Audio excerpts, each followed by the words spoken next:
In this video we're going to study isoclines and how they can help us giving the solution to an equation y primed equals f of x and y, that is a differential equation. Now let us choose the differential equation y primed is x minus 2y plus y squared. Then the isoclines are solutions to the y primed equals c, where c is a constant. For our case, that then means of course that x minus 2y plus y squared is c, where c is a constant, which in fact is the gradient at certain points on the xy plane, which of course gives the slope field. Now, this means that x is minus y squared plus 2y plus a constant c. Now, we need to analyze these to give us the isocline curves, but let's first consider a simpler one, and that is y is minus x squared plus 2x plus c, which of course we can complete the square quite easily. Make sure that you be careful with the minus signs, which gives you y equals minus x minus 1 squared plus 1 plus c. So it is a parabola that's upside down, and the vertex is given by 1, 1 plus c. And here I've drawn this quadratic curve y equals minus x minus 1 squared plus 1 plus c. Now I'm going to manipulate c, which of course amounts to nothing more than a vertical translation. So you can see here that the green point of vertex remains at the same x position, but simply changes its y as I change the c. Of course I can move the vertex up by increasing c, but of course I can also move the vertex down by decreasing c. Now let's create a family of curves by tracing all those quadratic functions as I step through C in steps of 1, and this creates this family of quadratic curves.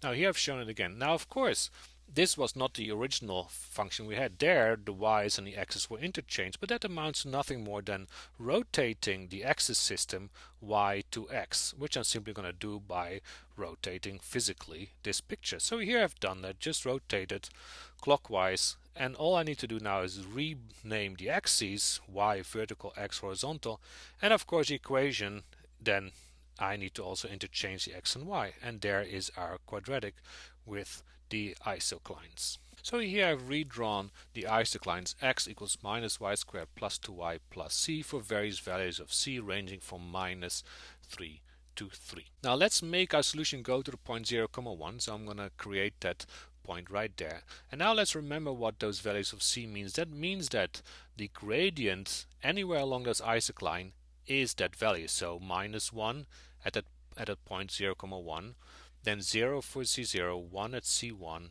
gradient of 2 at C2, and 3 at C3. Now I can approximate the solution for this curve going through the point by connecting the gradient slopes, the gradient segments at those isoclines. So you have shown a few of them, and then a smooth curve should connect them, which looks roughly like so.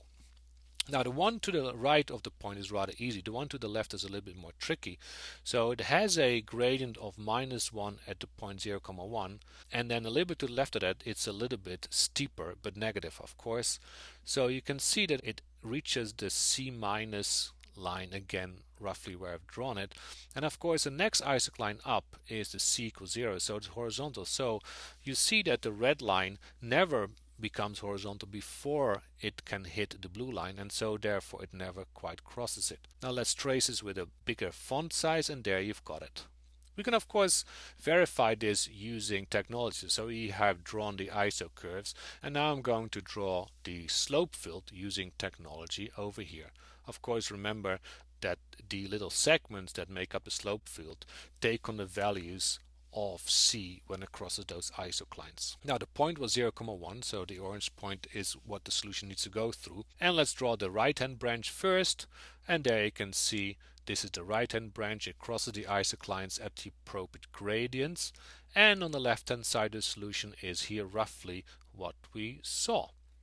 So this is using technology, and let's just compare to what we had by hand, and this is our solution by hand, which agrees quite well. And that is how to use isoclines to find approximate solutions curves to a differential equation.